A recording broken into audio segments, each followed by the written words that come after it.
आज हम डिस्कस करेंगे फार्माकोकाइनेटिक्स का पहला स्टेप मीन्स एब्जॉर्प्शन, राइट।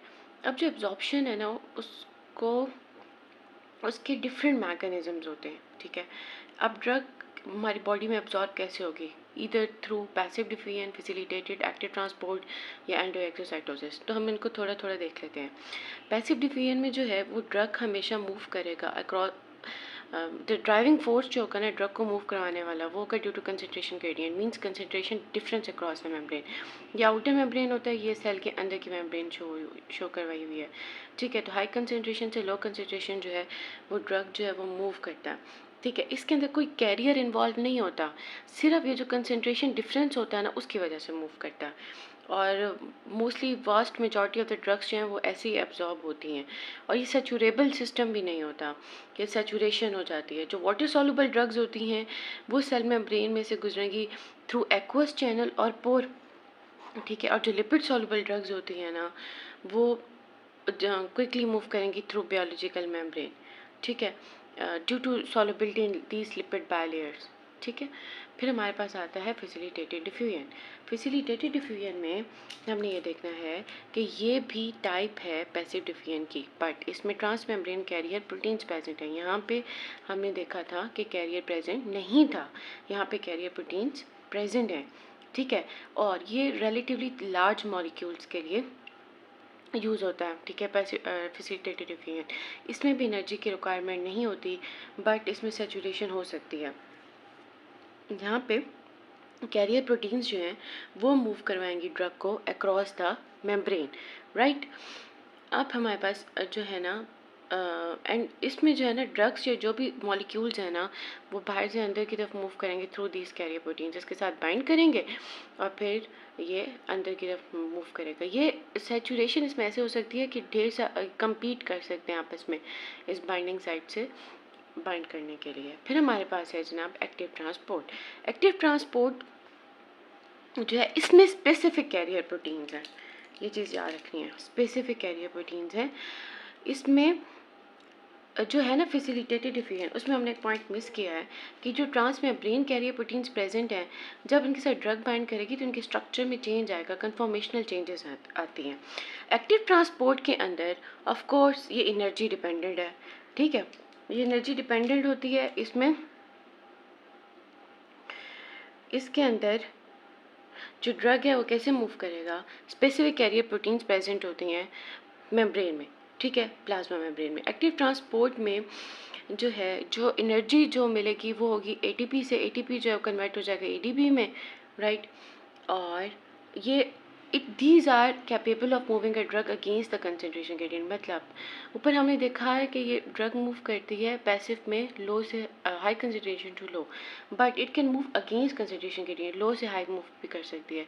ये भी सिलेक्टिव है ऑफ कोर्स। यहाँ पे जो है ना ड्रग बाइंड करेगा तो आप, और ये जो ड्रग बाइंड करता है, ये जो साइट्स होती हैं एक्टिव साइट्स ड्रग की बाइंड करने के लिए साइट्स होती हैं, ये सबस्ट्रेट स्पेसिफिक होती हैं।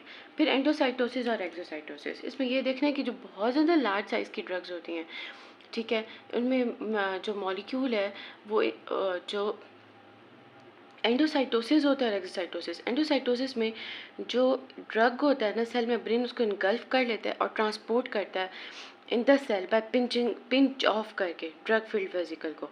एक्सोसाइटोसिस जो है वो एंडोसाइटोसिस का बिल्कुल ही रिवर्स है, ठीक है। ये जो है वो सिक्रीट आउट कर देता है ड्रग को, मतलब प्लाज्मा मेम्ब्रेन से, सेल से बाहर वेसिकल की फॉर्म में।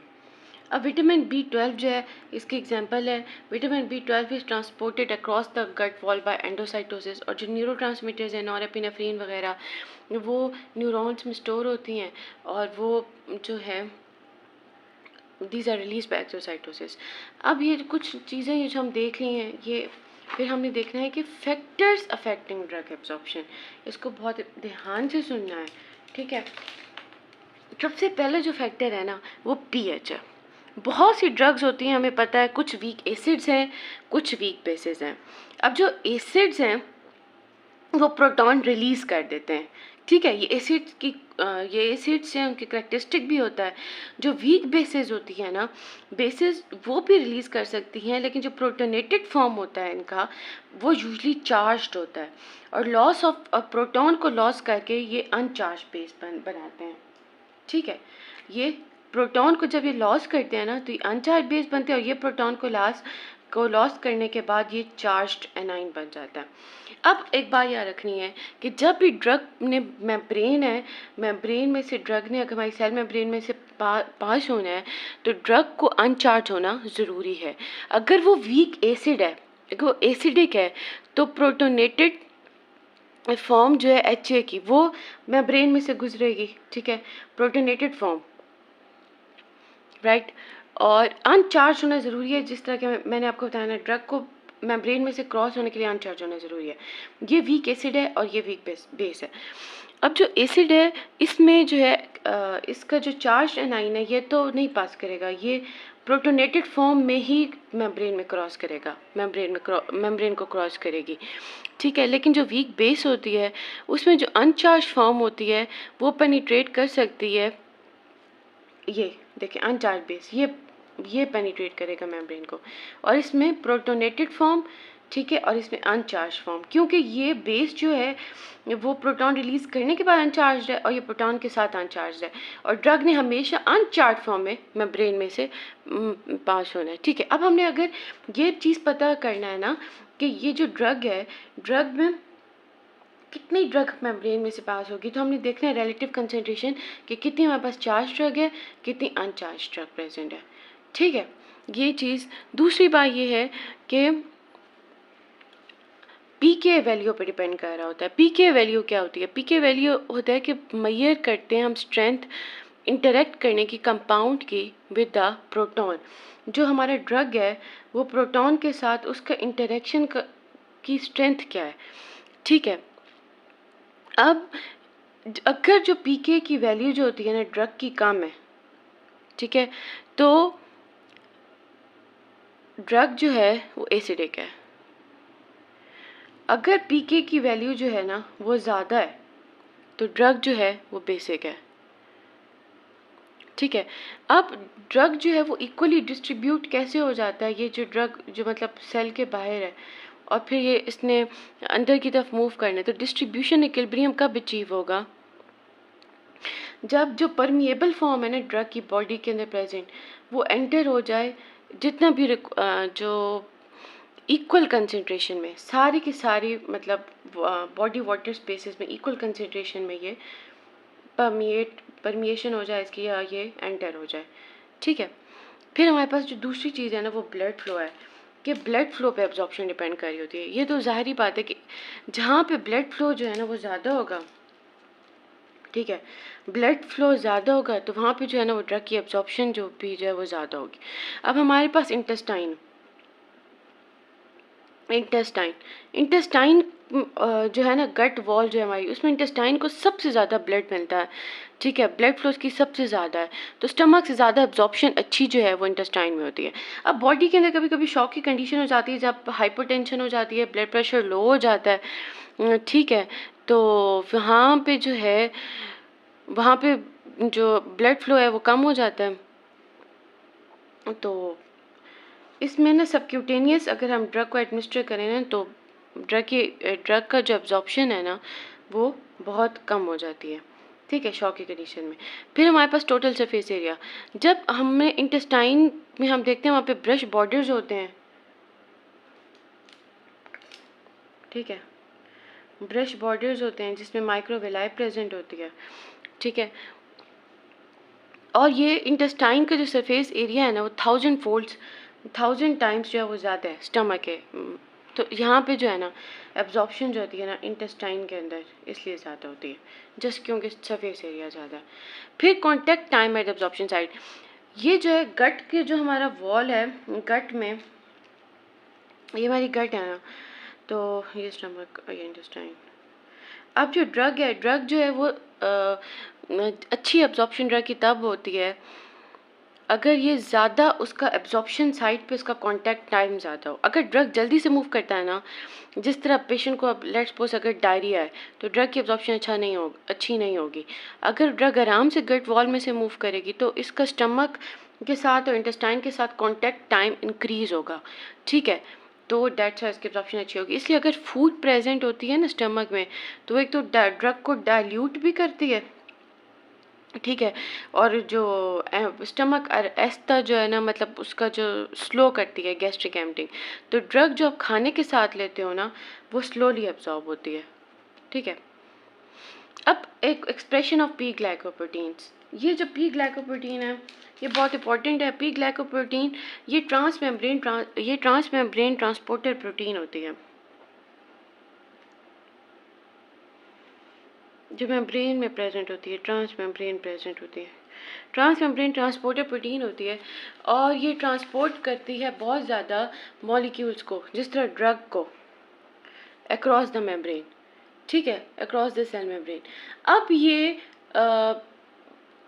ज़्यादा जो है ना, ये लिवर में होगा, लिवर की टिश्यूज़ में प्रेजेंट होती है, किडनी के अंदर प्रेजेंट होती है, ब्रेन में प्रेजेंट होती है, ठीक है, ब्रेन की कैपिलरीज की प्रेजेंट होती है। और ये जो है ना ड्रग को ट्रांसपोर्ट करती है टिश्यू से बाहर, मतलब ब्लड के अंदर। अब जिन टिश्यूज़ के ये मतलब ड्रग को ट्रांसपोर्ट करती है, तो ये इन्वॉल्व होती है रेजिस्टेंस में भी, पंप करती है ड्रग को आउट ऑफ द सेल, ठीक है। अब जो जहाँ पे इसकी एक्सप्रेशन ज़्यादा होती है ना, वहाँ पे, अब जहाँ पे प्री ग्लाइकोप्रोटीन ज़्यादा होगी ना, वहाँ पे एब्जॉर्प्शन कम होगी ड्रग की, ठीक है।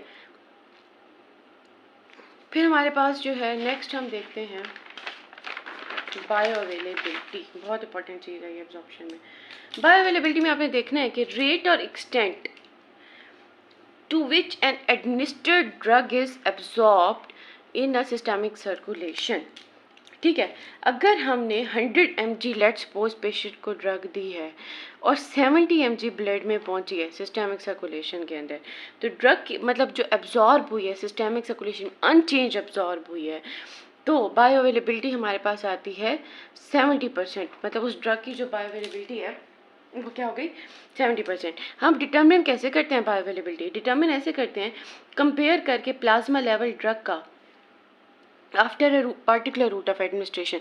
लेट्स सपोज हमने ओरली भी दी और आईवी भी। आईवी में तो डायरेक्ट सिस्टमिक सर्कुलेशन में ड्रग चली जाती है ना, तो 100% ड्रग जो होती है वो सिस्टमिक सर्कुलेशन में अवेलेबल होती है अगर आईवी रूट से दें। अगर हम ओरली ड्रग को देते हैं ना, तो गट में से मतलब गुजरती है, ओनली पार्ट सिर्फ जो होता है ना कुछ ड्रग का जो अनचेंज होता है वो प्लाज्मा में पहुँचता है। फिर हमने ग्राफ प्लॉट किया, ठीक है, orally area under the curve, orally और area under the curve, IV area under curve show कि ड्रग जितनी वो एब्जॉर्ब हुई है, ठीक है। फिर हमने फार्मूला अप्लाई किया area under the curve oral divided by IV into 100%, तो हमारे पास आ जाता है कि कितने ज़्यादा जो ड्रग है वो बायो अवेलेबिलिटी, कितनी उसकी ड्रग की बायो अवेलेबिलिटी क्या है। फिर हमने देखना है first pass hepatic metabolism. First pass hepatic metabolism ये होता है कि जब भी ड्रग एब्जॉर्ब होता है ना जीआईटी ट्रैक में, ड्रग एब्जॉर्ब हो गया, ठीक है, तो ये एंटर होता है पोर्टल सर्कुलेशन में, मतलब लिवर की सर्कुलेशन में, ठीक है। सिस्टेमिक सर्कुलेशन में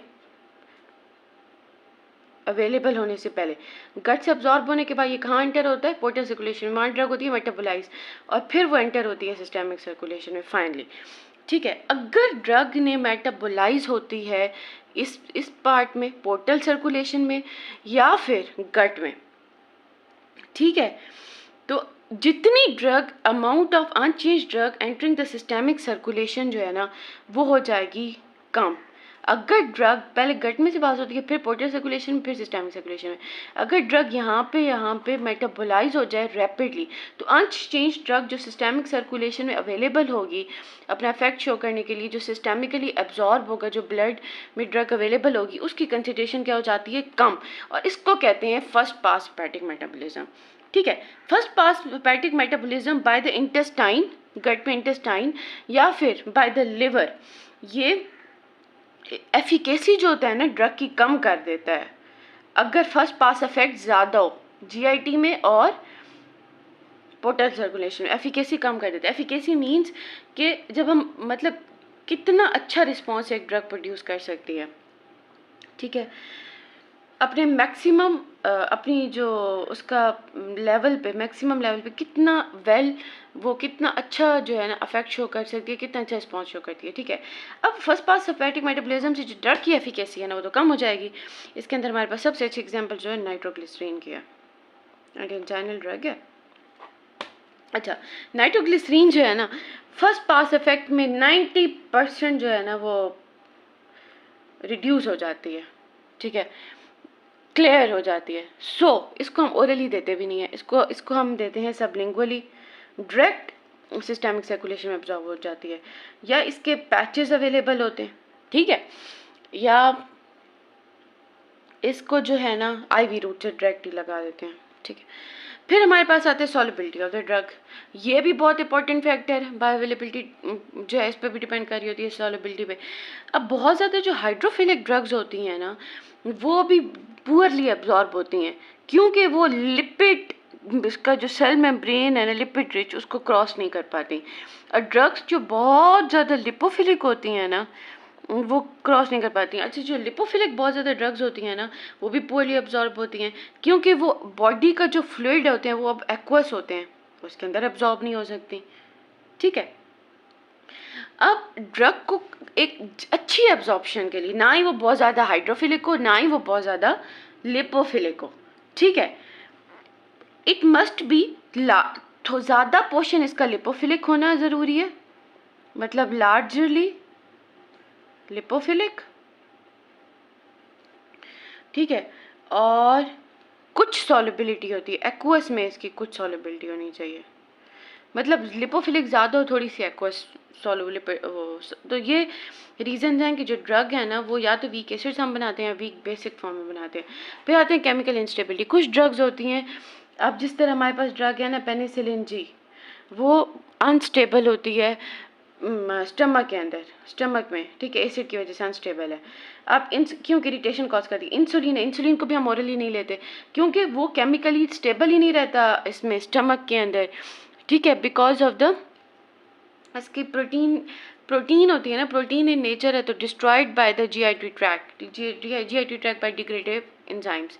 nature of drug formulation, drug absorption जो है वो जो है अफेक्ट होती है बाय बहुत ज़्यादा factors relating to chemistry of the drug. आप जिस तरह जो ड्रग है उसका पार्टिकल साइज़ क्या है ये डिटर्मिन करता है, वो क्रिस्टल फॉर्म में, उसके साथ हमने कौन सी उसकी फॉर्मुलेशन में एक्सिपिएंट्स ऐड किए हैं, मतलब बाइंडर्स ऐड किए हैं, मैं क्या क्या हमने उसके साथ ऐड किया हुआ है। ठीक है, बाइंडर्स या डिस्पर्सिंग एजेंट्स। ठीक है, तो ये सारे फैक्टर्स जो हैं उस पर बायोअवेलेबिलिटी में जो है ना पे अफेक्ट कर सकते हैं। फिर हमें एक एंड पे एक टर्म देखनी है बाय इक्विवेलेंस। बाय इक्विवेलेंस क्या होती है? जो दो ड्रग की फॉर्मुलेशंस होती हैं वो आपस में क्या है, बाय इक्विवेलेंट हैं।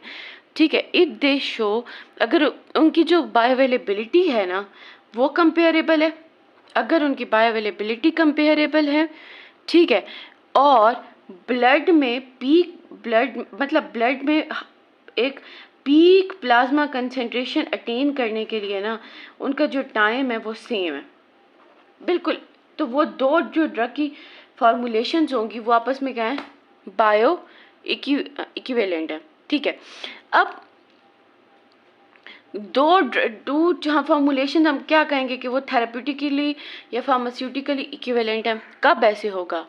ठीक है, अगर वो दोनों सेम डोजेज फॉर्म में हो, मतलब टैबलेट की फॉर्म में हो, अंदर एक्टिव इंग्रेडिएंट भी सेम हो, मतलब लेट्स सपोज ओमेप्राजोल हो, ठीक है, स्ट्रेंथ भी सेम हो,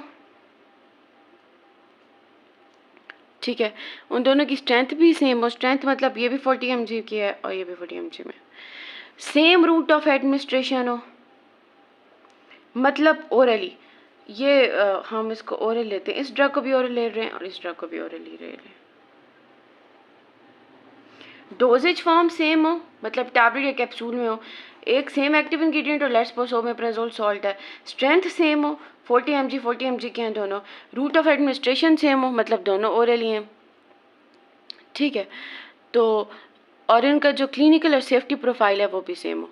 ठीक है, अब थेरेप्यूटिकली इक्विवेलेंट होने के लिए ना ड्रग जो है उसको जो ड्रग प्रोडक्ट्स होते हैं वो बायोइक्विवेलेंट भी होते हैं, फार्मास्यूटिकल इक्विवेलेंट भी होते हैं। और एब्जॉर्प्शन का पोर्शन ख़त्म हो गया और नेक्स्ट जो है हम ना डिस्ट्रीब्यूशन जो है वो डिस्कस करेंगे इंशाल्लाह। अल्लाह हाफ़िज़।